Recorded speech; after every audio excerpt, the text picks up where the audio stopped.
Everybody, how is your wonderful Thursday going?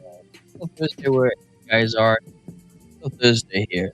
Early. I'm pretty excited about to be on the show. It's going to be something eccentric. I can already tell. Just the way that Trent jumped in here was smiling. He was ecstatic. He's like, I'm going to blow everyone's minds away because I was not here yesterday. Or he wasn't here yesterday, so he's gonna do double time, fill everybody in. And we're excited, man. There's some good news we got for you today. Some not so good news we got for you today too. But that's the name of the game. Sometimes you get good news, and sometimes you get not as good news. Oh no, I forgot to hit live. Oh my, I'm just kidding. Maybe like a minute behind, but hey, man, it's not so bad. 1 minute behind in a whole week, I'll take those days. In crypto, speed matters, but trust matters more. At Caleb & Brown, you're never on your own. We connect you with your own personal broker and a 24/7 team, ready to help you buy, sell, or swap over 250 digital assets with one flat, transparent fee. No spreads, no slippage, no hidden costs. Get the best market prices through deep, aggregated liquidity executed by our professional trading desk. Your funds are secured with institutional-grade cold storage for total peace of mind. Track every move in real time with our intuitive client portal, anywhere, anytime. Whether you're trading as an individual, trust, or business, we give you speed, security, and peace of mind. Thousands of clients in over 100 countries already trust Caleb & Brown. Visit calebandbrown.com and start your personalized crypto journey today.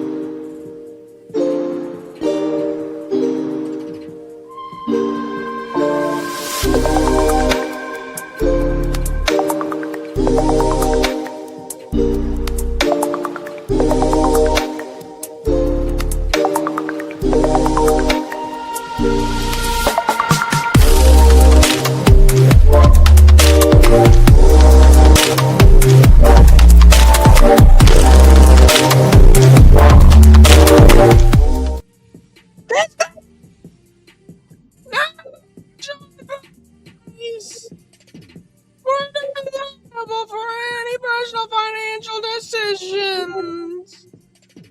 This is meant for entertainment purposes only. Thank you for showing up.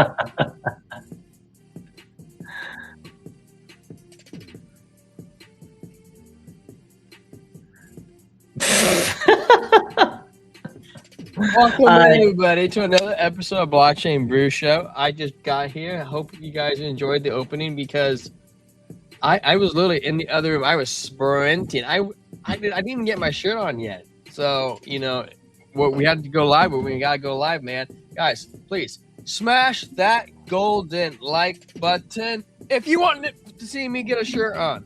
Also, with the subscribe bell here, you ring a ding ding and you ring a ding ding, and you can find us over there on YouTube.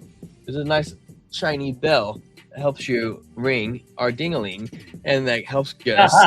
Also, we kick and rumble over there. And guys, smash that like, hit that subscribe. It always helps us out. YouTube's a hard grind. Oh, look, there's a cat. YouTube's a hard grind, and people over there on X, I'm talking to you. Please smash that like, repost us if you want, even ahead of the game. Guys, I don't have anything hydrated at the exact second because I was running a little bit late, but not too worried. Trent has a double IPA, so it has a single IPA for me and a double for him. What do we got going on in the chat over here? We got daily. That will be getting fixed. It's just because the thing with we've had a heck of a time getting our EIN number to give to YouTube. I was on hold with them today for like 40 minutes, and Yeah, but next week that should be that should be coming. So Yeah, yeah. that's an agenda. We know we miss our special logo too, Daily. It's not going to kick anyone off of their plans. It's just, YouTube's not charging you while it's down right now, and then they'll just resume it once we give them our EIN number. So they want to know who we are, so that YouTube can report the $60 that we've made from YouTube so far. Hey, we got DZ coming in here saying hyper, please. Hyper. Let's go, hyper. You says, hello, handsome gentleman. I wonder if he said that before or after he knew I had my shirt off. A few minutes later, I can't tell what that logo is on screen. What is this? Oh, I see it. Gailey, you know what I found in my local liquor store today?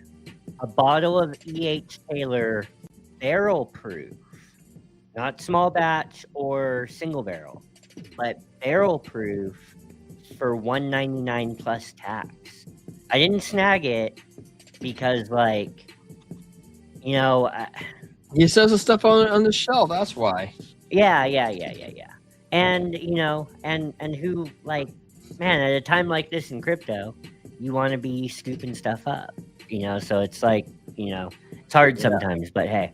Yeah. We can choose our battles. What's up, Daily? What's up, I Hate CCP? Who else do we have in here? What's up, guys? Daily. He wants the logo back. He's not Trent. I'm Trent. Oh, that's so funny. Hi, Trent. Hi, Trent, too. I'm still down 35% since December. Me too. I Hate CCP. Daily. Oh, wait a minute. Somebody's yelling at me, Trent. They saying, go get a shirt on. What? But no way. Oh, fine. You know what? I have a special shirt I'm going to put on just for you, not you. Be careful what you wish for. Be careful what you wish for. Today, I'm bringing you a stack and chips from Monkish Brewing Company. Double dry hopped, hazy, double IPA, coming in at 8.4% on the dot. Because, guys, when crypto is down, you can stack chips. When crypto is up, you can stack chips. It's all about perspective. And if you have a stack and chips perspective, then you can do it no matter what the market's doing. So, Trent, look, I put my shirt on backwards. ASMR pop. Let me get my collar.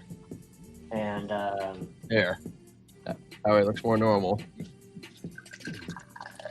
Here's our pour, as opposed to our rich. I felt poor today when I passed up that bottle of E.H. Taylor barrel proof, but hey. Here's that.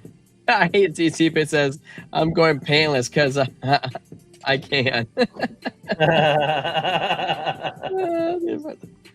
Oh, man, I'll crack it up, man. You guys are making me smile. Sense of humor is real at 7:30 at night, Pacific Standard Time. Guys, I meant what I posted in the Discord the other day. That, this is one of the reasons that this community is more equipped than some other communities to, weather a downtrend and to watch your bags be down 35%. And I don't mean just because of this. If you don't drink, all I mean by this is enjoyment, community, and a sense of being, in the trenches with real people. It matters. And having that thing, whatever it is in your own life, having that thing that you enjoy, and you set aside some time to clear your mind from the markets and the downtrend and all of that, and just enjoy the things that you enjoy, it helps mentally, So there you go. It does. I hate CCP says, I have a dedicated laptop for my toilet. I always wonder how they dry IPAs when you open it well, humid and wet, drinkable. In fact, let let alone double drying it. Oof, that is all. That is over my head. Wow. What's up, Chara? How you doing? How you like my new wardrobe outfit? It's a new style. Elon Musk says that we need to update our wardrobe, so that's what I'm trying to do. It's a new thing. Let me know what you guys think. Yeah, do not use they actually so they add instead of just adding a bunch of dry hops at one point in the brewing cycle, they go back later in the fermentation process, and then they dump a crap load more dry hops into the brew during fermentation. So at least that's my non-brewer understanding of how they do it. So. Well, I'm gonna jump into some news, guys. You won't have me all stream. One, it is Thursday, and I do wake up at 3 a.m. to go to work. The second reason is it's hard to say. I slept about 2 hours last night because of my children. They decided they wanted to scream. So it was a very long night, and after working a very long day, I don't know if you guys saw. Do you guys use TikTok or Instagram? There are some parts of Washington they say are flooded. I don't know if you saw that. It turns out, yeah, they're right. We're very much underwater right now. Not me personally. I'm not affected, but it did affect me in the sense that it affects your route home. Well, one, pick up garbage with the closed roads. I mean, garbage trucks are pretty cool because you can rip through some mud puddles at 100 miles an hour and be like, you ain't touching this. Can't touch this type of style. But there's only one road going on home in my little tinier personal car. It took me 2.5 hours of sitting in traffic. And I had a slightly exhaustion migraine from lack of sleep. And due to the fact I have to wake up slightly earlier tomorrow. I wasn't kidding. Like, I really just got up and went to the stream because I took like a 30-minute nap, which I didn't quite fully wake up from, and I was like, why's my hair wet? I'm like, oh, really? So yeah, whatever, guys. It is what it is. MC Hammer baby, market cipher hammer, right? Well, let's see what you got cooking then. So okay, yes. So we're gonna jump into Cointelegraph and see that there's nothing over there. So we are gonna jump over to Twitter. Have you guys ever been on Twitter? I am. Cat, what are you doing? All right, I'm talking to my cat. Do you guys see my cat right here? That's just my cat. Okay. X. We're on X. Okay, cool. Should we say who we got an email from today? It's really just your crew people in here right now. It's not a lot of people on the stream. Nah, we'll surprise them. We'll have a surprise Monday.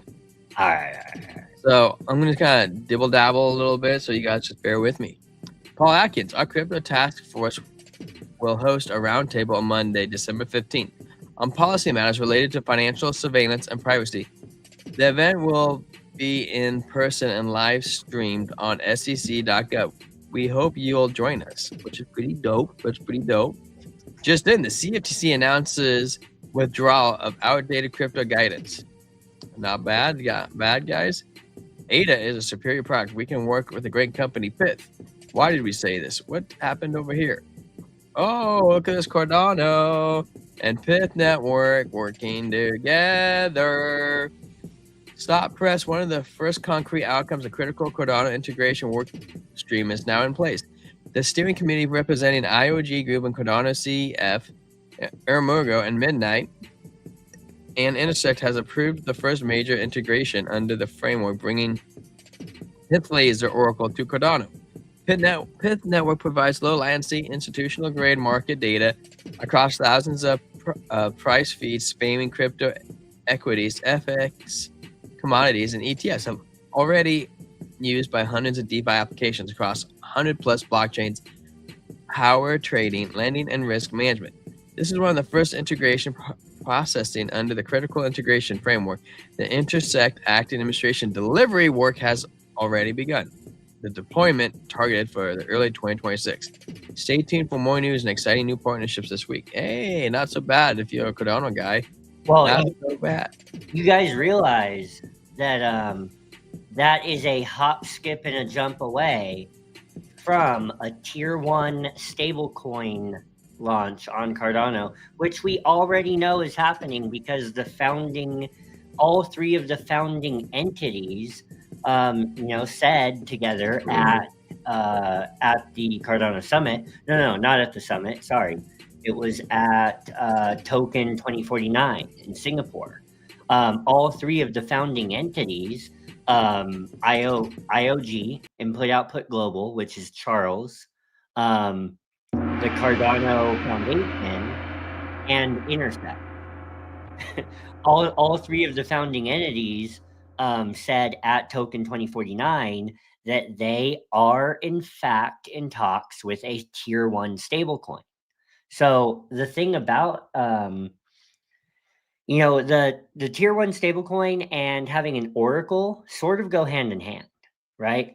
The stablecoin provides like liquidity for all of these DeFi functions, but with that liquidity, you also need the ability to communicate off chain, to real world activity. And so, really like oracles and stablecoin activity go hand in hand in DeFi more than most of us realize, right?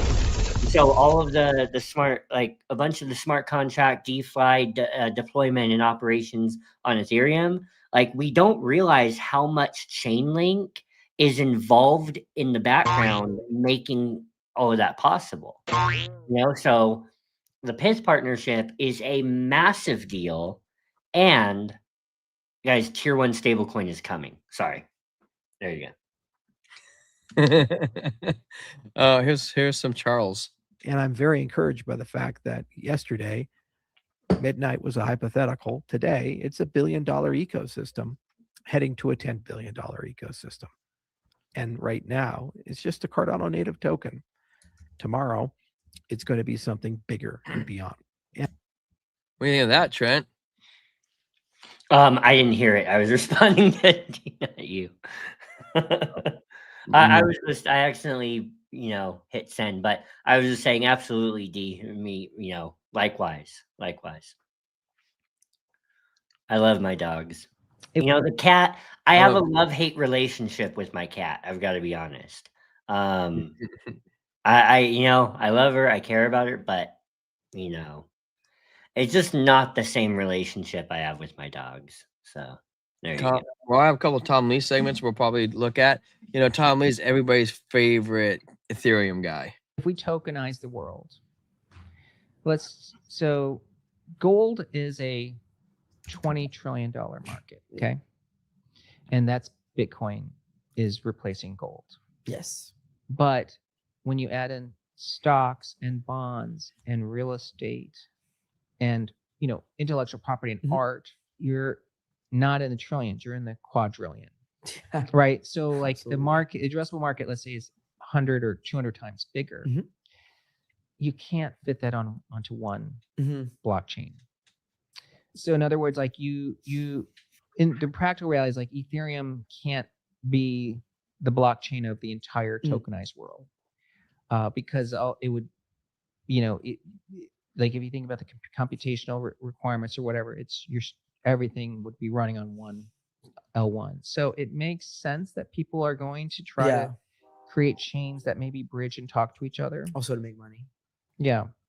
But I don't think of a world where the major L1 isn't still going to be the most valuable. Like in what they call, when you look at what they call market structure, the top 2 or 3 capture the majority of the economics. And I think that's what Ethereum is going to be. If we, I think he's probably right on that. Oh yeah. I think it probably will be on Ethereum, and everybody might be laughing at Tom Lee right now, but when he's right, he's right. Well, but he's also at the same time saying that everything can't be on just Ethereum. Yeah. And I don't know what the number is, but like, man, you've got 5 to 10 different L1s that have to emerge as the cream of the crop, and all have their own, you know, pros and cons and their own things that they bring to the table of on-chain liquidity. But you know, it can't just be Ethereum. Right? 100%. We got our favorite person over here on his favorite network, CNBC. Bills pass in the next few months? Well, it's a very funny thing, crypto. So I became a fan of crypto, and to me, it's an industry. I view it as an industry, and I'm president. And if we didn't have it, China would, or somebody else would, but most likely China. China would love to. And we've dominated that industry. It's a big industry, by the way. In fact, when the stock market went down recently, crypto and Bitcoin and all of that went down much less than anybody else as a group. And we've created a very powerful industry, and that's much more important than anything that we invest in. We invest in it, but really that was an industry that wasn't doing particularly well. I got involved with it a couple of years ago, and before the second term, I got involved before I decided to run. I only decided to run because I saw what was happening, and Biden was incompetent, and the administration was crooked and incompetent. And I was in Bitcoin then, not knowing if I was going to do it a third time. So it's become amazing. I mean, it's the jobs that it produces. And I notice more and more you pay in Bitcoin. I mean, people are saying it takes a lot of pressure off the dollar, and it's a great thing for our country. So I don't care about investing. You know, I have kids, and they invest in different things. They do believe in it. But I'm president, and what I did do there is build an industry that's very important. And, you know, if we didn't have it, China would. Okay. That's that's good. I mean, that's talk about bullishness, right? Yeah. That makes me bullish watching it. And I know he's been pro crypto. Yeah. I got another interesting thing from Raoul Powell. He's going to talk about the 4-year cycle, and is it doomed and gone? We'll find out. We had Raoul Powell. Everybody say Raoul Powell. It just sounds fun. It's a fun name to say. I wish I had a name like that. this perfect 4-year cycle. And this is where everybody's scratching their heads right now is, what the hell's going on? Has the cycle finished? That's the big question everyone debates all day. And for me, you can see what's happened here. There used to be this perfect 4-year cycle, and suddenly it's changed. Wow. You know, I just realized he looks like? Who's that? Who's that guy from the Barstools? Simon Cowell. No. The guy who does the pizza the pizza one bite. Oh, I don't know. You know what I'm talking about? No. Rick, guys, what's his name? Oh my goodness, it's gonna come to me in a second. Okay, anyways. Changed. Well, what happened here is we've added an extra Dave Portnoy year. In 2022, at the beginning of 22, rates were still at 0, and they extended the debt maturity by a year to 5 years. So we've got an extra year in the equation. So all of the debts that need to get rolled in 2026 and not 2025. So that's why we've had less liquidity than we've expected at this point. You know, the banana zone point in the cycle has had less liquidity. I only really found this out over the summer when I redid the maths on all of this and realized, okay, wow, they've actually changed the structure of liquidity here. So when we change it to the new 5.4 year where the debt maturity is, this is what we're going to get. So again, it gives you an idea that we're probably likely to peak out towards the end of 2026 in terms of liquidity, as opposed to this year. So probabilistically speaking, which is how I think about the world, we've got further to go, and we've got the big liquidity burst to come. Yeah, I think that's spot on. Q4 2026 is like increasingly every day that goes by.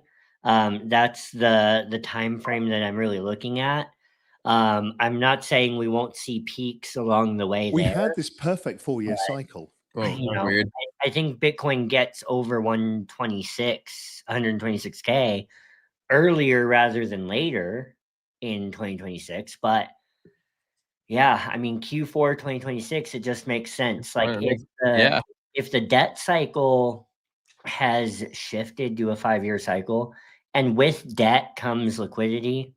You just heard Tom Lee talking about how how bonds and treasuries and national debts and all of these things are it's in the numbers in the quadrillions, not even the trillions. Like the amount of liquidity is just so hard to really wrap your mind around. And the way that the cycle in which that works its way into the economy through debt is shifting to 5 years. Man, like 5-year cycles now, guys. Yeah. We lost one, of course, over 20, but it's okay. Yeah. Oh, what's up, Julie? How you doing today? This isn't a dress. This is a shirt that you asked me to put on, and I was trying to make a joke and put it on backwards. So that's how the shirt happened. Can't turn down the music. Oh, guys, I'm gonna get him, man. We're gonna get Trent good.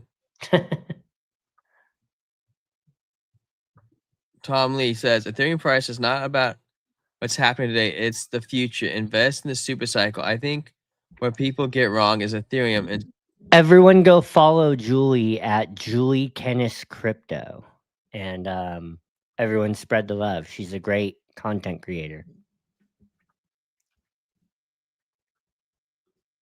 Ethereum's price is not about what's happening today. It's about the future.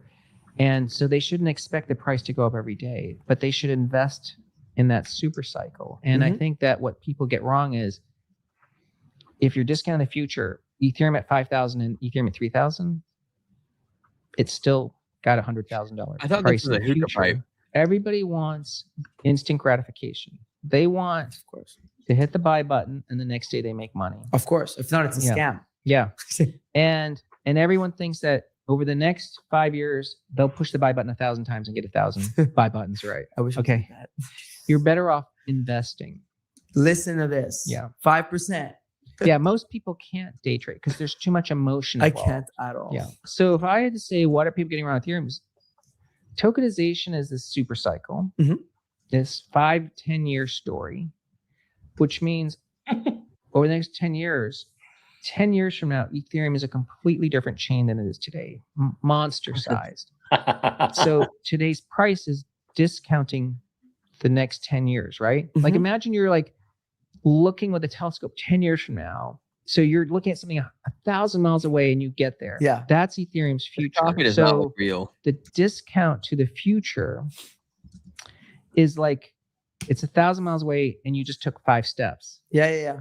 It's still in the future. So Ethereum's price is not about what's happening today. It's about the future.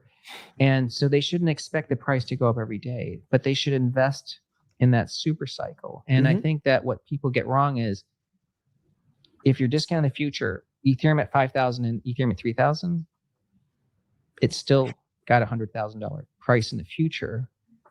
And that difference in the price today is just a small variation in the discount rate. That's what people get wrong, is that they have to sit through the volatility. Ethereum. And you hear that, guys? He's not worried about 5,000 Ethereum, 3,000 Ethereum, because he's looking at $100,000 Ethereum. Bro, the chat doesn't want to hear any more of Tom Lee talking about injecting. Oh no, I forgot where was that? Injecting. There was one other thing I wanted to cover. Oh, is this it? Oh yeah, it's crypto.com, guys. I'm so excited. They got another partnership. Proud to announce that crypto.com is now partnering with EN Money. I can't talk right now. As we look into advance the UAE crypto ecosystem through the exciting integration across both our platforms. Yes, guys, it is sweet. And then we have this little thing over here. I thought it was pretty cool. That Trust Wallet is partnering up with Revolt with Trust Wallet to offer cryptocurrencies purchased in Europe with 0 fees. So let's go. Well, 100K ETH is wild, Julie. Sometimes I think that, people like Tom Lee that are sort of the public face of a certain token reserve strategy have to do that. Oh, I can They have to shoot, so high to just be provocative, Like maybe by if you increase the time horizon enough, it's not that crazy, but you know. Well, I think 100K Ethereum is probably possible in a lifetime. Also, Ondo Finance has joined the State Street Investment Management and Galaxy Asset Management to announce plans for Sweep, a new private tokenized liquidity fund providing or bringing traditional cash management on chain. Guys, Ondo, State Street, and Galaxy, let's freaking go! This is yes and no, DZ. Yes and no. Most of us who are in crypto are poor AF. We don't have 10 years. Tom Lee's already rich. He doesn't care. I really resonate with what you're saying. I do. I will say, though, there is this way in which, and some of you have heard this spiel from me before, but there is this way in which, like, all of us in the West are rich, right? We don't live in the floating city in Nigeria. The floating city is where they've, the corrupt government has, pushed people out of land on the coastal regions, and people have had no other choice but to build houses on sticks build houses on stilts over top of the water, and they cut a hole in the floor and they poop into the water that they fish out of. And so, like, we're all rich in the West. Like, the question is, are we grateful or ungrateful? The question is, I am always going to share the gospel when I feel prompted. I know this is a crypto show, but the question is, are we grateful or ungrateful? And the bigger question is, do we give thanks to God as the one who gives, James 1, every good and perfect gift comes down from the Father of lights, in whom there is no variation or shadow of turning. And we either have that perspective or we don't. And, if we don't, then yeah, like with every dip or every wrong move or every time we didn't take profit or this and that, we're going to feel poor and hopeless. But, if I back up to 2020, like, I was that person that was never able to save $10,000. I never, but, in crypto, like, I've seen tens of thousands of dollars come and go, but what it's proven to me is that, yeah, like, it's out there to get. It really is. Liquidity is out there for the taking, and the battle is not giving it back up as it comes. And a lot of us have to learn that lesson, but it is what it is. Let's learn the lesson together and keep on moving forward, right? Amen. What's up, Shad? How you doing? So another thing from Crypto.com, Best Blockchain-Based Solution Award. Yes, Mina FinTech Awards. Let's freaking go, guys. Don't sleep on Crow. Crow is a thing. It will be around. I think that's it. Trent. That's all the news I got. It's only like about 22 minutes and 18 seconds, but you guys hung in there good. I'm glad that I was able to make everybody happy. Yeah, do you have any news, or what do you got? No more news. We've done too much of that. So I will. If you have, it's up to you when you need to go, but. I was going to hop into Luxalgo or whatever. But. Okay. Let me give an overall analysis, and then I got to go. Okay. Yeah. Is it okay, Trent? Can I do that? Yeah. So there's some important things that I wanted to cover about Bitcoin. Bitcoin to 1 million. Much more green than it was in the morning. Yeah. Yes, it is. So Bitcoin currently, we're kind of making actually a bull flag. We got the nice little pull. We kind of got the swing down. We got the swing up. The 21 popped over the 200. I didn't see where Julie said, if only I DCA'd Bitcoin instead of buying NFTs last cycle. If that ain't the truth. Now, I was never an NFT guy, but, like, I see what you're saying. Like, I don't see it, I feel it. But I'm telling you what, if I didn't invest into NFTs, it wouldn't have made me who I am today, and I would have been blindsided with a bunch of. I would be making more mistakes probably now than I would, bigger mistakes now than I would have. Yeah. Made then. Yeah.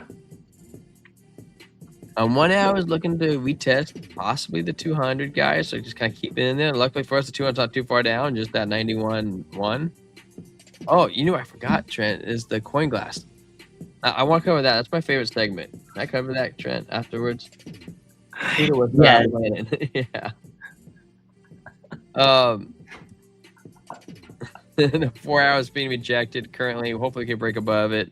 The 200 way bouncing in between the 21 and the 400. 12-hour looks good. Looks actually surprisingly good.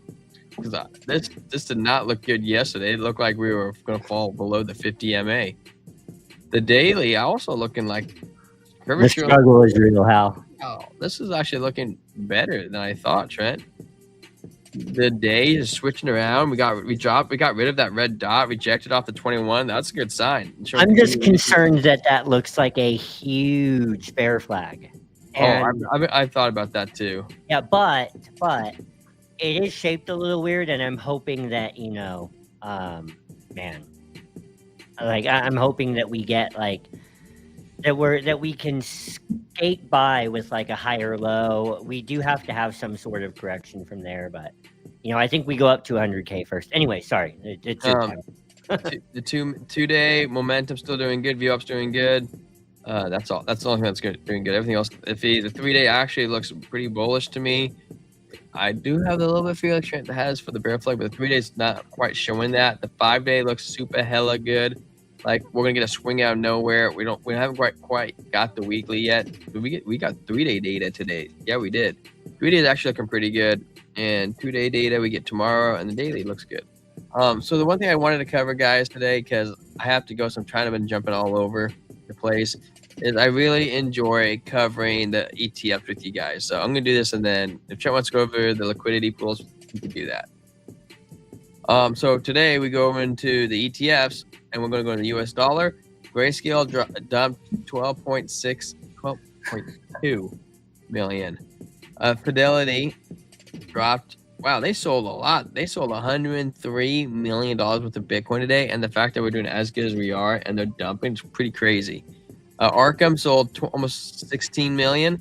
And we have HODL selling 19.4 million and BTC selling $11 million with a net negative of $154 million today in BTC. And the fact that BTC actually pumped is telling you, man, that they tried to wreck us today, and we still went up. So you know they could go shove a stick in the snow and watch it cry.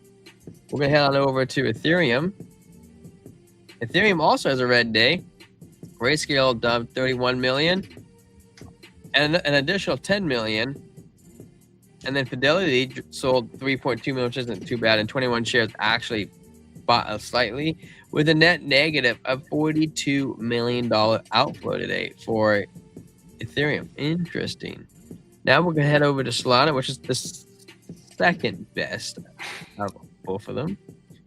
USD. Solana did not have an outflow today. In fact, Bitwise bought 4.4 million, and Grayscale bought 2.6 million. It's like, why would you sell Ethereum and buy Solana the same day? Sometimes I question them. Van Eck bought 400K of Solana, and Fidelity Capital bought 3.6 million with a total inflow of $11 million, guys. And we have one more we got to take a look at, which is my personal favorite, XRP, baby. XRP. Let's take a look. Boom. Zero outflow day for XRP. We still have not had them. No Canary, no Franklin, but they've been dumping hard, so it's okay. Bitwise coming in with a fat number of 7 million. Grayscale coming in with a little number of 3.2 million. The total inflow of $10 million, guys. It's all green. We're up to a total of $836 million have gone into XRP ETF and not a single outflow. So, you know, solid numbers, guys. And on that note, I do got to go, guys, but Trent's going to be here. He's going to be rocking it. If you guys haven't, like and subscribe, because we're the most hydrated crypto community out in the interweb. And yeah, so I guess I'm going to get on over to Trent. Trent. Yes, sir. Got you ready? Yes, I am. All right. Cheers. Cheers. Okay. Wait, why'd you take me off the? He always does this when he leaves. Like, he's what you guys don't see. Don't is make that me feel crazy. What you guys don't see is that he is still. All he's done is taken himself off the screen, but he's still in the StreamYard studio messing with my stuff. So, yeah. Okay. Anyways. Hey, Puerto Rico is pretty lit. Hey, Puerto Rico Brew Crew / Julie Kennis Crypto Community Meetup. Let's do it. No, real talk though. I've been saying this for a while, but Rare Evo 2026. I'm a huge Cardano guy, right? Never mind the sweat stains on my hat. You didn't see that.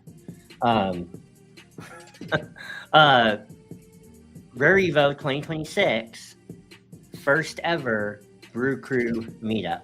That is not Trent who commented that in the chat. That is T Square. He's an imposter. Anyways.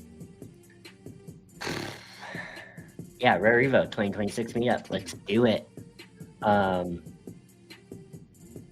right, guys. So, Bitcoin on Lux Algo. Bitcoin on the 4-hour chart coming in right now at $92,222. Got the 4 twos. That must mean something. If you watch enough Crypto Lifer, then you think that matching numbers means something spiritual. No shade on Lifer. I like Lifer, but you know, everyone has their things, right? Anyways. Here's what I'm seeing on Bitcoin on the 4-hour on Luxalgo. We have the hyperwave crossing over the zero line. We have the money flow so tight that it's about to turn green, any minute. Actually, it has turned green when you zoom out. So guys, this is huge. You can see it right in here. The money flow is now green. So there's that. The other thing that's going on here is that the confluence bar up here on the oscillator has it is turned bright green, and we've moved away from the red down here on the bottom.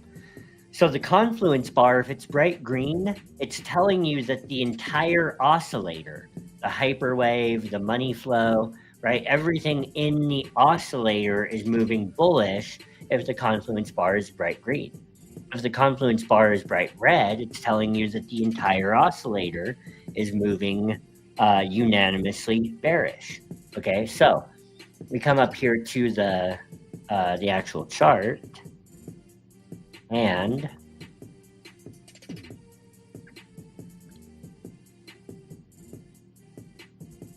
okay, we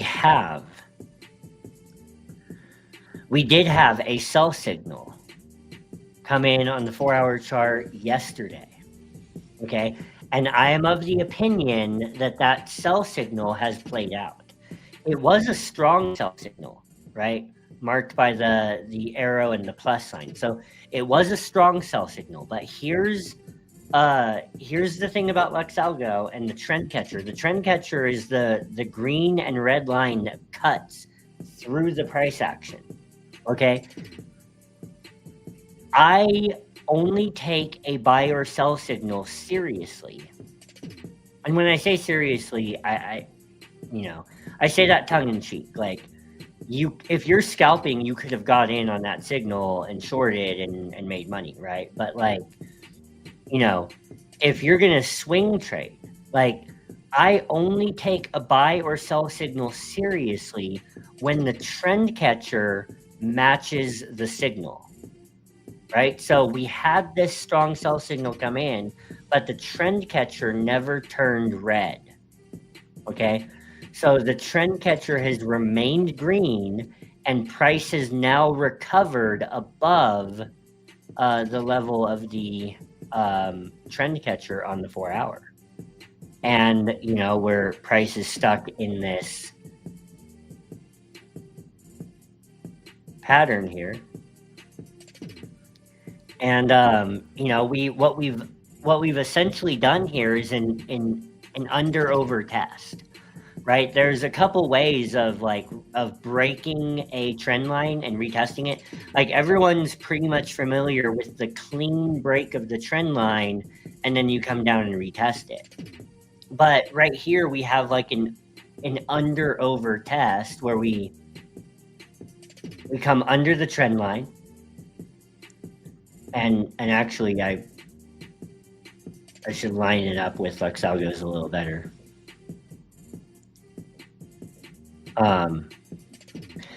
Anyways, we come under the trend line and test underneath it whether we're going to completely fall through, right? And then now we test back over the trend line. Okay, now what we need is a break of this trend line right here.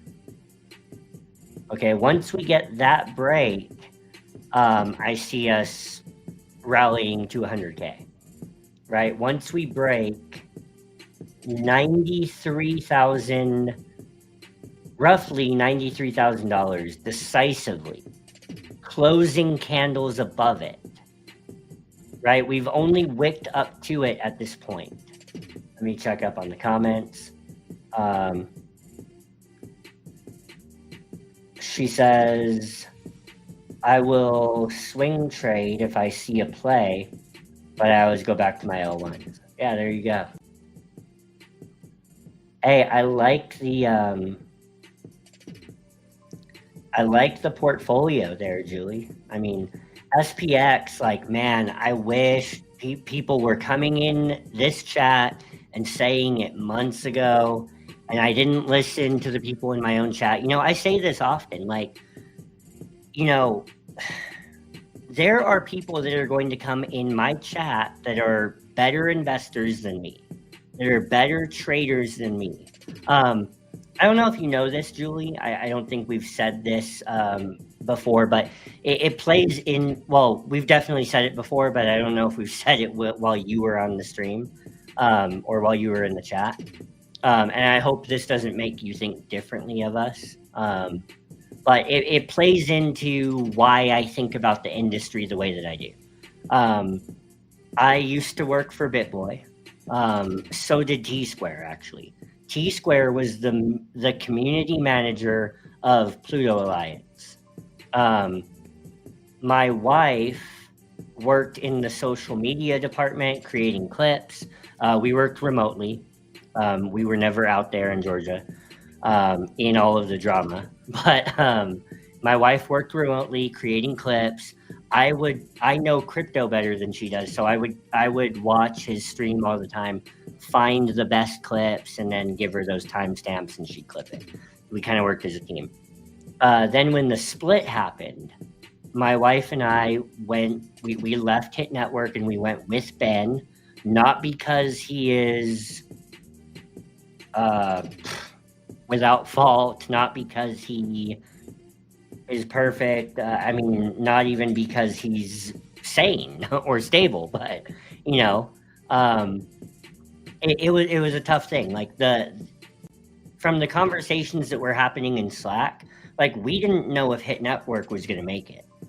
At the time when the split happened, it was like, hey, you know, it seems like they owe too much money to Ben. Like, from his 67% of the shares, it's hard to wrap your mind around how the company is going to, like, weather that, you know? But also, we had a conviction that, you know, ownership is ownership. That's why we're in crypto, right? Like, ownership is ownership, and 67% of the shares of that company was his, despite the moral and mental issues in his personal life. And, you know, theft is theft. I mean, I know it's more, I know that the drama was more complicated than that, but hey, like, we made a decision to leave with Ben, and we were, I was writing all of his scripts on the new channel for a long length of time. I'm also writing scripts for someone else right now who I'm not at liberty to name. But yeah, anyways, all of that to say that part of my view of the industry is that a lot of these larger YouTubers are not rich because they're necessarily better investors than some of the people in their own chat. They're rich because when you are able to land the YouTube and X plane in the right way, like, you don't trade with your own money. You trade with the money from your exchange partner, right? Like, you know, I'll just be transparent. I don't know if I've said this before on stream. I probably haven't, because it's a relatively new development for us. But BidFi is now giving us $2,000 a month to trade with. So, look, if I'm like crushing some trades, and you know, and you see me posted in the Discord, or you see me posted on X, like, hey, that's cool, but like, I mean, I'm not risking all of my own money though, you know, like, and so my point is, like, you look at Crypto Lifer. I like Lifer, I do, but you know, and he gained so much steam off of the, you know, the live trading thing, and I'm not knocking him at all. I think that he is a great trader. I think that everything that he says about his trading history is true and honest.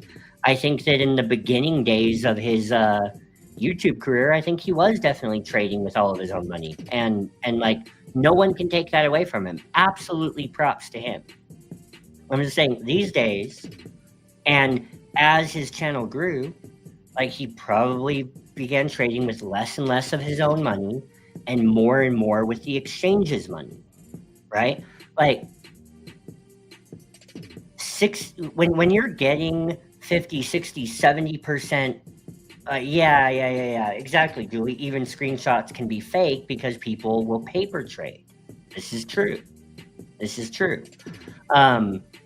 And not only that, like, when you're making 50, 60, 70% commission on everyone's trading fees that's trading with your link, like, you guys don't understand how much money that can turn into. Like, I did the math. I only keep talking about Lifer because I've done the math on his numbers, and I also know the numbers Ben was doing, you know, on his new channel. I'm not talking about the stake, like, you know, $1 million a month. Everyone knew about that, but you know, even on the new channel, Femex was paying him $50,000 a month until that went away. I was the one that searched for his, like, BidFi partnership toward the end. That's how I developed a relationship with them. And BidFi was paying him $20,000 a month at the end. But, you know, anyways, not only that, like, there were, you know, you add sponsored videos to that, and you add, like, all kinds of little things. You know, and then also Ben was making about 20 to 30 grand a month on the new channel from Femex affiliate money. And I want to say this. You're right, D-Not. Trading is trading. That's also true. It is, whether it's a paper trade or not, like, hey, you still have to know a little bit of what you're doing to close a winning trade, right? That is true. But yeah, Ben toward the end was pulling 20 to 30 grand a month from Femex affiliates, and let me tell you, that is not very much, actually. Like, that means that we as a team were actually doing a bad job of, and look, I say that loosely because as a team we were always running to the next crazy thing that Ben wanted to do. And I don't say that as a slight toward him. To this very day, I don't have anything against Ben. We worked for him all the way up until his recent collapse when he went to jail and the company had no more money. Like, we never had a falling out with him or anything like that. And he treated us well. He actually did. I don't know about anyone else. I'm just speaking for myself and my wife. But he was manic, and we were, as a team, chasing down like all of the wild ideas that he had, like wanting to create a boot camp. Like, we had no business with a 5-person team trying to create a boot camp. Like, and we were spending all of our time doing that instead of funneling consistent content that drove traffic to exchange links and stuff like that. So, we were doing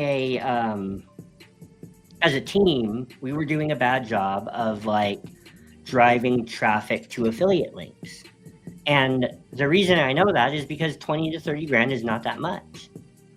Lifer, that's not even including monetization, YouTube, X, etc. Lots of money from many ways. Exactly. And YouTube monetization is the low end of that. Like, Ben's new channel was doing, on a good month, $8,000 in YouTube monetization. But, hey, I appreciate that, real meta. But look, here's the thing. I talk about Lifer's numbers not because I talk about that in a different way than I talk about Ben. I only talk about Lifer's numbers because I was in his Discord. I paid the $100 a month to be in his Discord, and because of that, I've kind of done the math. When you're in his Discord, you can see the fact that there's 8,000 people in his Discord. And then you do the math and you think to yourself, well, they're all paying $100 a month. So that's $800,000 a month from paid Discord, right? And let me tell you, I think that pales in comparison to the amount of money from exchanges coming in. And,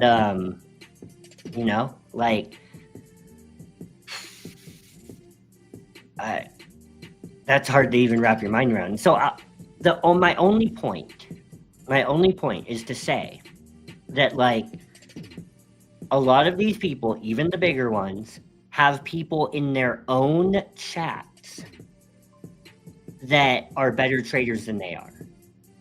And the thing is, on our smaller channels, the difference is that we're just real about that. Like, someone is going to come in these chats and have a perspective that I don't have. They're going to have a piece of the puzzle that I don't have. They're going to have, like, aspects of technical analysis that they're better than me at, right? Like, it just is what it is. But that's the beauty of a community. That's the beauty of a community, is that we can learn from each other. We can grow together. Like, we can share our wins and our losses and draw encouragement from each other, even just from, like Daily's always saying, having a beer is like breaking bread with friends. And, like, we can draw that, like, symbiotic relationship from each other. And, like, it's, I appreciate you saying that, Julie, as someone who cares about Ben, because, people can be so quick to judge something that is, what's up, Daniel Kaufman? Daniel is our resident troll, just so everyone knows, if you've never seen him here before. But anyways, I appreciate you saying that, Julie, as someone who cares about him, just because people can be hyper judgmental and write someone off without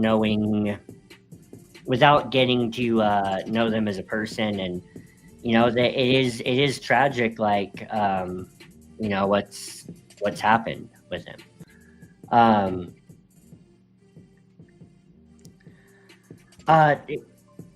Daniel, I don't know what you mean by that or what you're saying, like why you're saying that. I'm not even just gonna ban you right away because that's a bad look for me.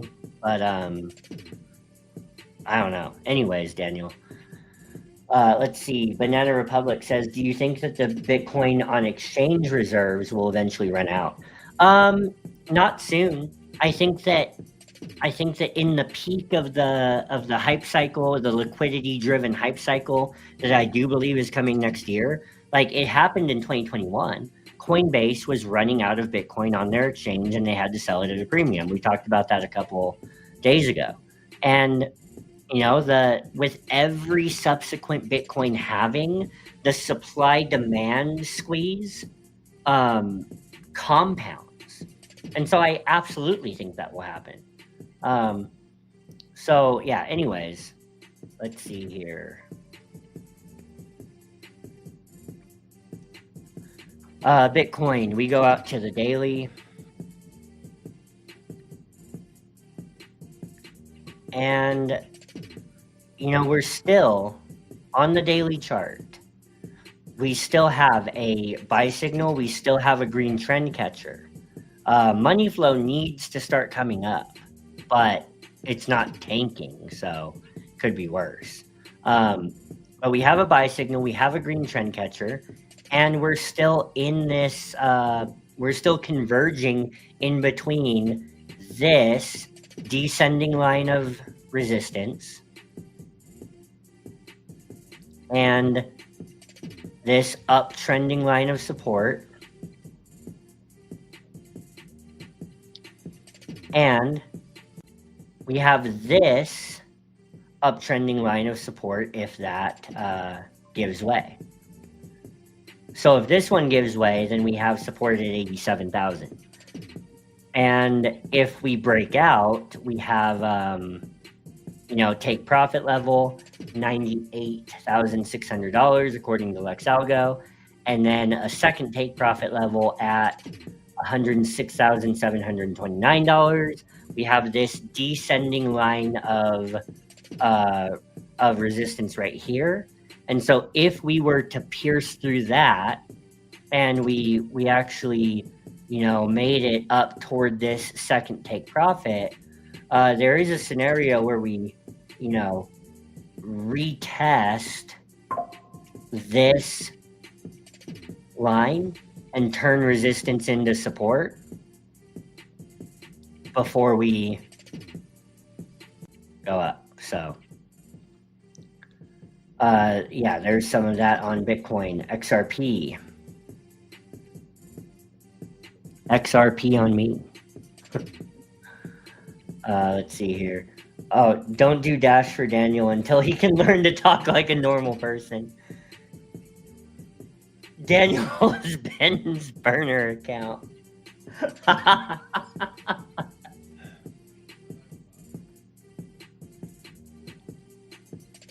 Man.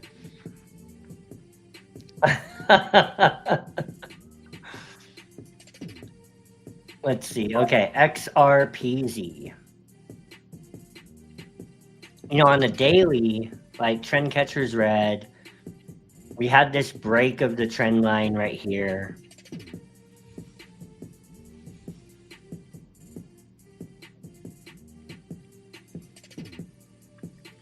Hopefully it recovers above it soon, right? Because then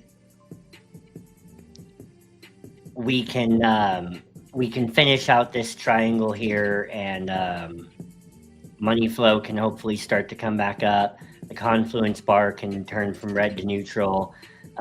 Maybe we can break out of this triangle. It's very tight, and then ultimately head up to this take profit at $2.58 because we are still above a buy signal. We just need the trend catcher to line up with the buy signal and for the money flow to move up. So, it's it's showing weak bullishness on the daily. Cardano. We've got a green trend catcher with a buy signal. So that part is looking good. The confluence bar is not bright red.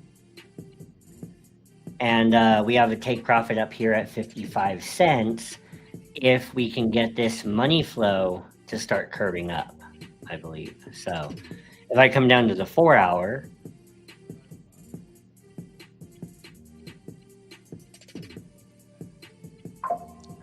now on the 4 hour, let's see here.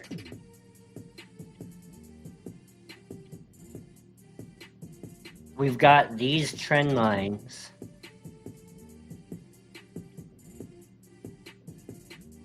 that are forming.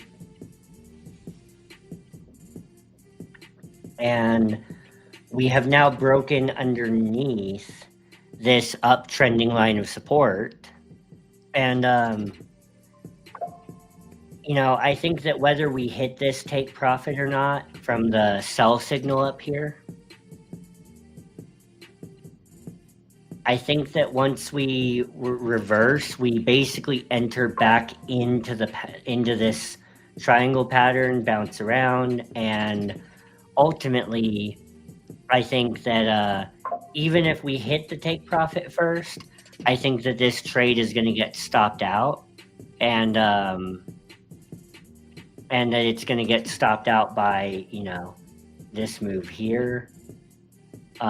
And honestly, that's just right above the trend line. So really it's this move up here to 50 cents to stop out that position, which lines up with where the daily take profit is. So there's that. Midnight.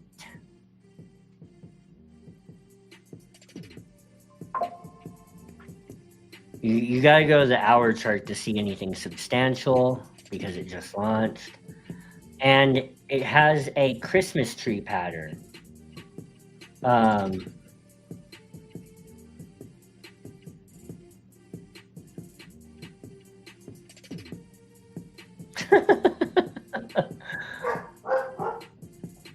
Okay, so I'm going to put Daniel in a little timeout here.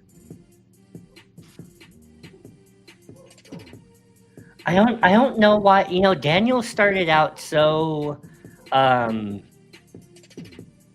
such a good foot here in this community, and I don't know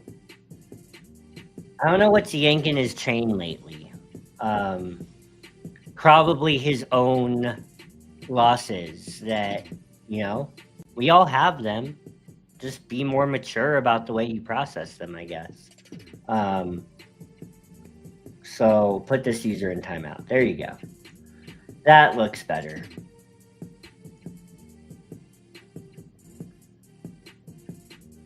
Let's see here. So welcome in GG360G. If you have not been here before, welcome in. And that's for loser dreamers like you, Daniel. There you go. If you have not been here before, welcome in. We might not be the biggest, the brightest, or the best crypto community on YouTube, but we are the most hydrated crypto community on YouTube. And YouTube is a hard grind. We deeply appreciate every subscriber we get, and we're very grateful. So there you go. Midnight is doing this Christmas tree pattern here, but it's managed to hold a significantly higher low down here. So I am encouraged about that. And we have had a buy signal come in on the 1 hour. We need the trend catcher to turn green. The hyperwave is bullish. And so I think that there's no reason this trend catcher can't turn green with just a little bit higher action, and we rally up here to 6.6 cents. You know, take profit number 2 is up here at 8 cents. So there you go. And then last but not least, Bless. Guys, trading this coin, trading Bless token has definitely blessed my bags a few times in the last few months. So tires are expensive. Yeah, man. I don't even want to imagine on that car. On my 2022 Toyota Tacoma, I have it lifted, and I have like Fox shocks and Dirt King lower control arms on it, and it's pretty nice. But like the tires that I have on that, because they're bigger tires and they're all terrain, like to get 4 new tires instead of 4 new tires, it runs about $1,000. So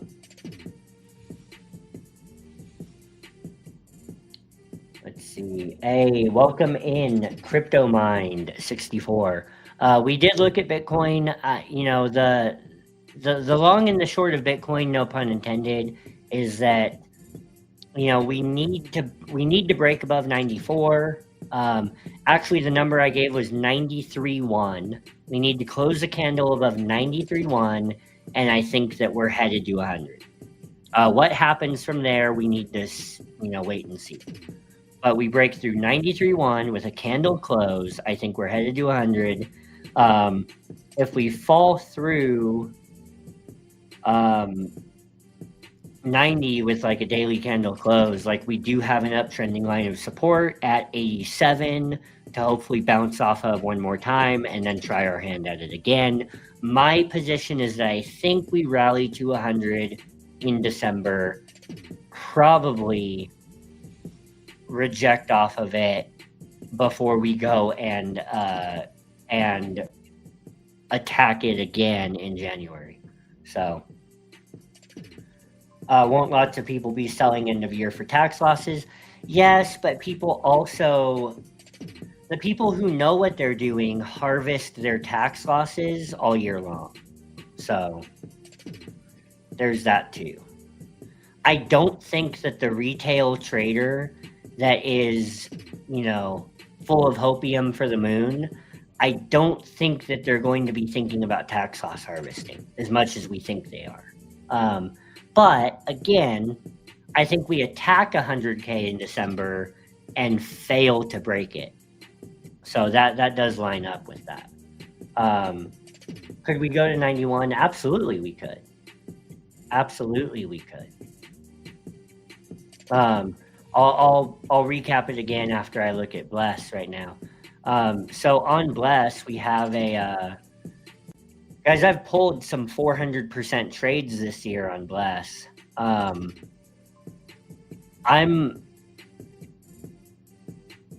wanting to see this like break of this upper trend, a breakout from it.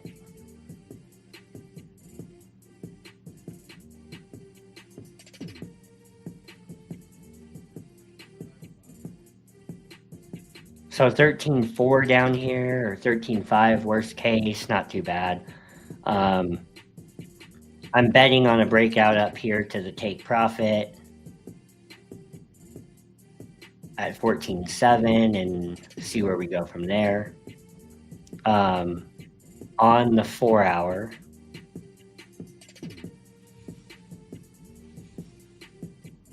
we also have a buy signal on the 4 hour. We just need to get above the trend catcher for it to turn green. The hyperwave is bullish. The money flow is trending up.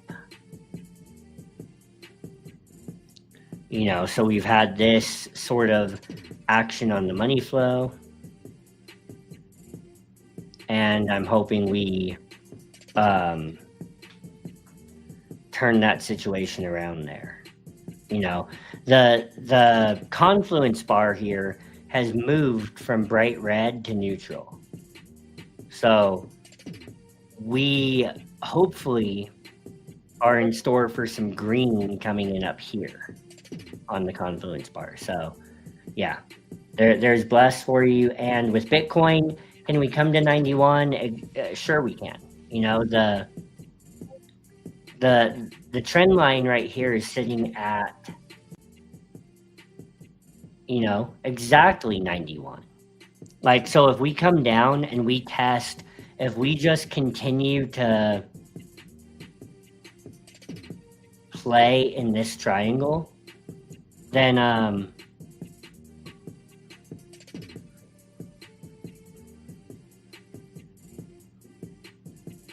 we can absolutely come down to 91 before a breakout, right? And if we lose this line, we have another line down here at 87. So we lose 91, you know, we have 87. So the fact that we did lose 91 once already and did not drop the whole way down, but did an under-over test of the line, leads me to believe that the next move, that the next deviation from the triangle is going to be to the upside, in my opinion. So I hope that helps. Let's see here. Oh, thank you. Thank you for that, Real Meta. Share this tab instead. So, guys, in our... oh, those are all closed trades, though.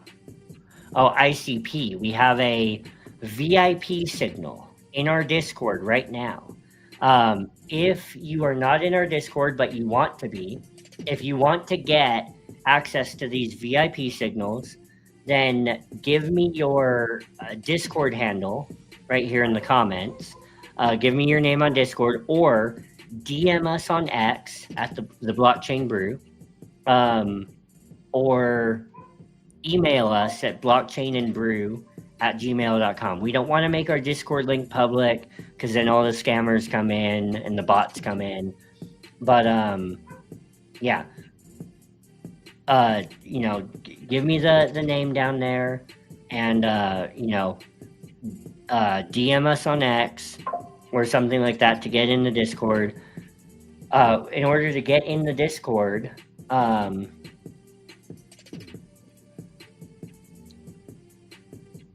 oh, well, I can't just... Real Meta, I can't just bring him back. I don't know...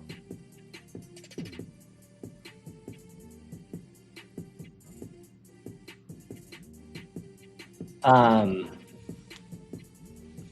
don't know. He'll just have to wait till the time expires for him, because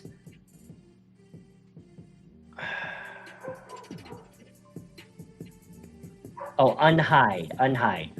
Yes, I just unhid him, and you can do it just as much as I can. It's, you know, you click on the three dots, unhide. Hey, thank you for sticking around, Gigi. That was an honest accident. He might have been trying to put Daniel Kaufman in a timeout, and because he's saying that Gigi is gay, I'm just going to put him in a timeout again. Put Daniel in another timeout. There we go. So yeah, no biggie. It's all cool. So yeah, Gigi, and anyone else who's watching. Guys, if you want to be in the Discord, again, email us blockchainandbrew@gmail.com, DM us on X, or drop your Discord handle right here in the comments, and I'll send you an invite either way. Our exchange partner of choice, BYDeFi, it pumps out VIP trading signals. I got you, DZ. I'll look at Hyper right now. It pumps out VIP trading signals every day into the Discord, and it gives swing signals with an entry zone, several take profit levels, and a stop loss. It gives scalp signals every day. And it gives a market analysis every day. So here's tonight's, this was just 10 minutes ago, tonight's Bitcoin market update. It says Bitcoin is currently forming an ascending triangle, a bullish continuation pattern. Price is pressing against the resistance level, and a breakout is now very close. If Bitcoin breaks out with strong volume, we could see a rapid move toward the $100,000 zone as momentum accelerates. Stay active, manage your risk, trade safely. So there's that. I like those little blurbs on the market. But the best feature by far are the swing signals. That's where I decided to trade Bless. I did take this short on Pippin earlier today. I didn't stay in it long enough. You can see back here in the general chat where I said, you know, hey, I definitely should have stayed in this, but I was playing it a little conservatively. But I scalped a little 3.2% on that short. Yeah, the swing signals, guys. We have this swing signal on ICP right now. So I'll compare Lux Algo against it right now so you can see how the VIP signals stack up against Lux Algo. And yeah, again, to get, like, it is free to get these signals. All you need to do is get into the Discord, and you need to be signed up for BYDFi. You need to have a BidFi account with our link. Share this tab instead. And when you're trading on BidFi with us, you can earn up to $10,000 in trading volume rewards. But even more importantly, when you sign up for BYDFi with our link, then you can get and deposit at least $100, and you can get access to our VIP trading signals. Not only that,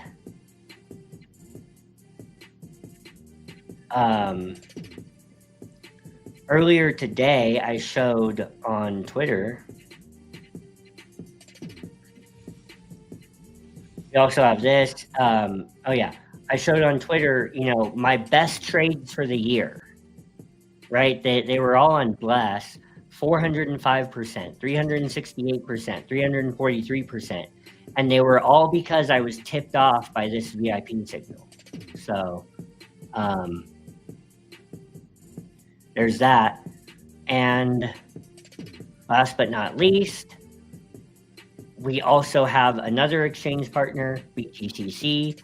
And right now you can get 10% deposit bonus on your first deposit, up to $10,000. So whatever amount you deposit over $500, you're going to get a 10% cashback reward in your futures account. Free money to trade with.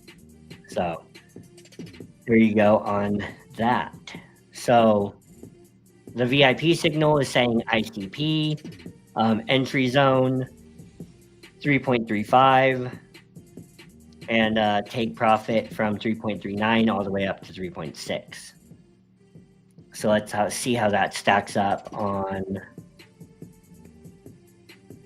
Lux Algo.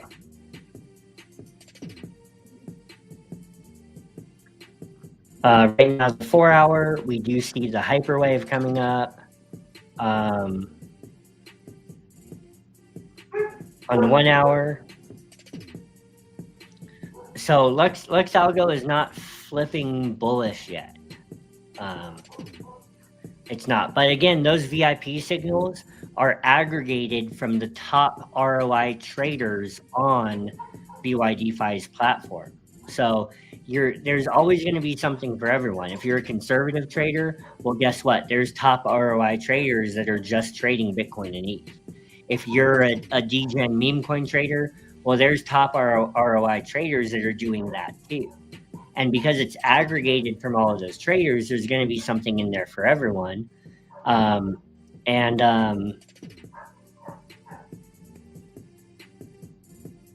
You know, so someone is seeing something on ICP.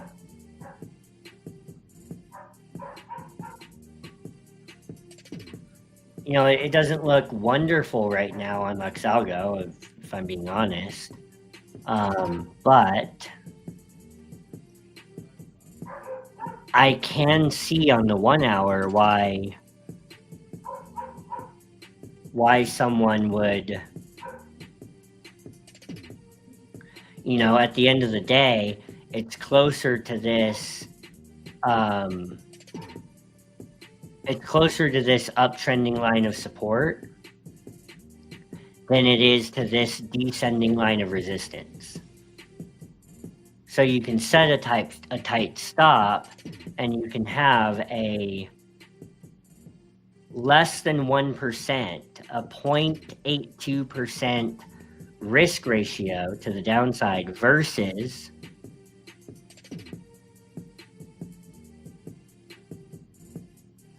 a 3.4% move to the upside. So that is a 3-to-1 risk reward ratio if you're setting your stop loss. So, you know, I can see why someone would take it right now. We all know why Daniel is so salty. Clearly, he is one of those that doesn't learn from his mistakes and therefore wouldn't be a trader. So HODL is clearly his only hope on his $6 of Cardano. Mind you, $6 might be a bit much. Probably $2 of Cardano bought at the very tops. Been salty ever since. Yeah, and Daniel's thing that he doesn't stop talking about is Dash. Like I think he would be more respectful and more level-headed if he was a Cardano guy, right? But yeah, no, DZ, he didn't sell Dash for ADA. No. If he did, he would probably have a whole change of mind about, you know, the rest of his life. But yeah, no, he comes in here talking about Dash. GG says, I always try catching the stream as it's afternoon here in Asia for me. Oh, okay. Hey, there you go. Thanks for commenting. Everyone that buys high and sell low or sees it drop is salty, but Cardano is a great project. At some point in time, it should go over $2 and beyond, given it stays as relevant. Yeah, absolutely. Guys, Cardano, there is no reason why with Bitcoin DeFi, and I know we sound like a broken record with that, but we don't understand exactly how massive that is. Bitcoin and Cardano were made for each other. Cardano's extended UTXO model allows it to deploy native Bitcoin into DeFi like no other chain can do, and suddenly you have a store of value. You have true liquidity, hard liquidity in Bitcoin that can have legs under it in the Cardano ecosystem. They can have financial utility legs under it, you know, in a decentralized fashion. So there you go. And finally, you know, yeah, DZ was asking for Hyper, so we got to. Says I'm going to sell Dash for Hyper. Yeah, dump it on DZ. You should buy some Dash so that you can sell it to Daniel at the top. You know, that's the way to do it. So I'm told. Let's see here. Hyper.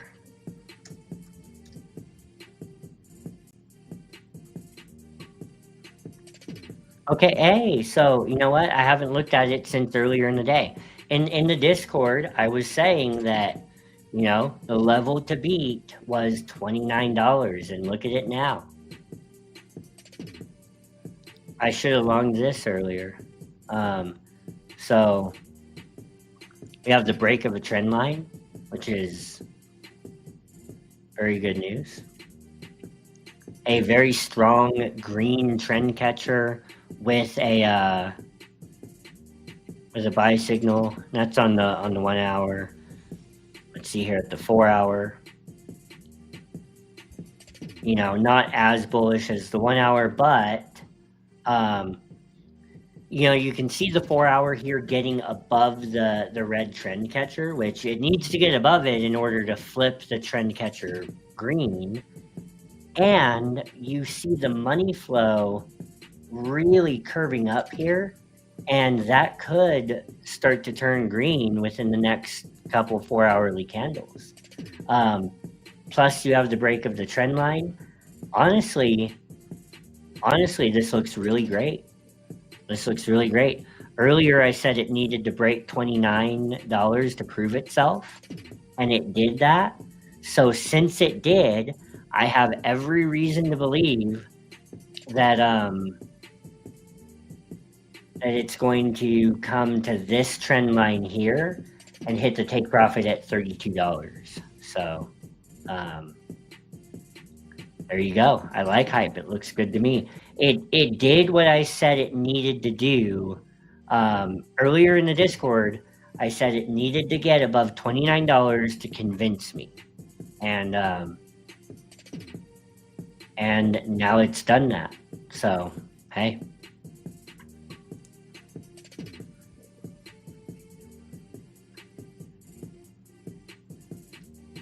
Oh, I know you're looking at hype. Oh, no.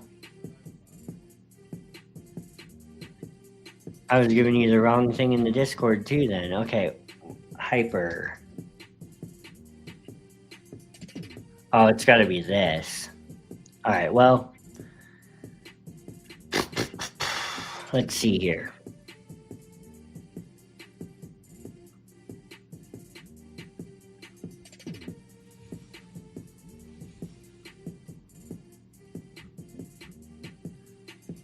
Got a big bull pennant there on the 4-hour money flow, curving down. You are, at the end of the day, I mean, you have a strong buy signal on the 4-hour with a green trend catcher. If you're willing to get stopped out down here at this line, then you can bet on attacking the upper trend line up here at 17 cents.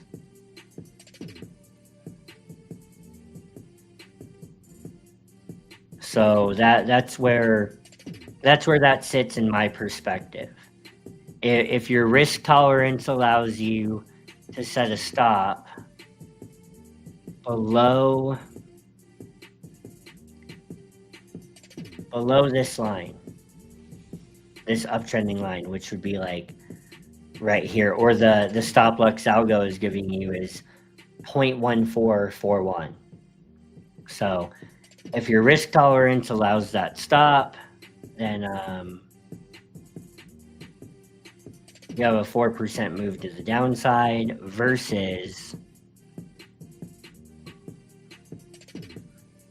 a almost 13% move to the upside. So that is more than a 3-to-1 risk reward ratio, which is not bad. I look at the 1 hour.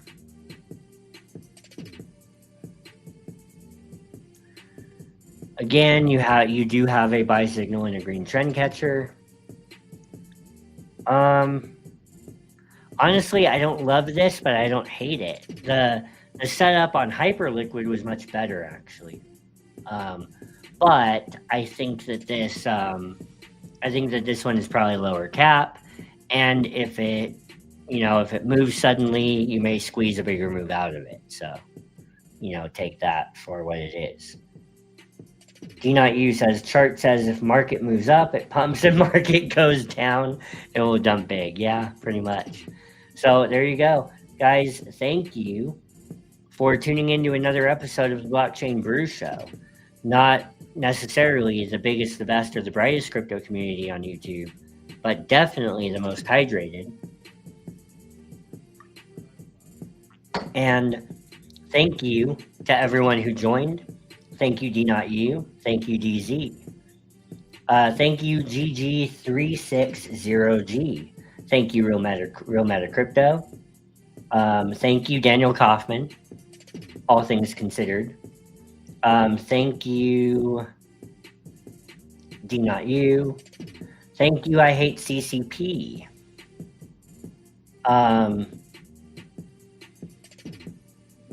Thank you, CryptoMine64. If you're still watching I Hate CCP, I missed your comment. That 400% was with leverage.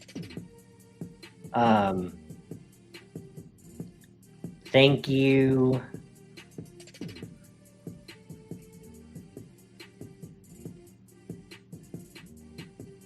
Julie Kennis. Shout out to Julie Kennis Crypto. Thank you, Banana Republic.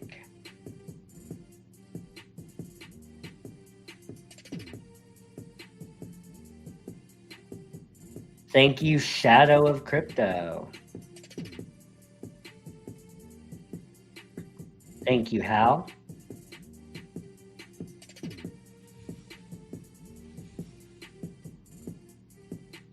Thank you, Giga Gaming TV. Gig Gaming TV. Thank you, Daily. Special thank you to Daily and D9U.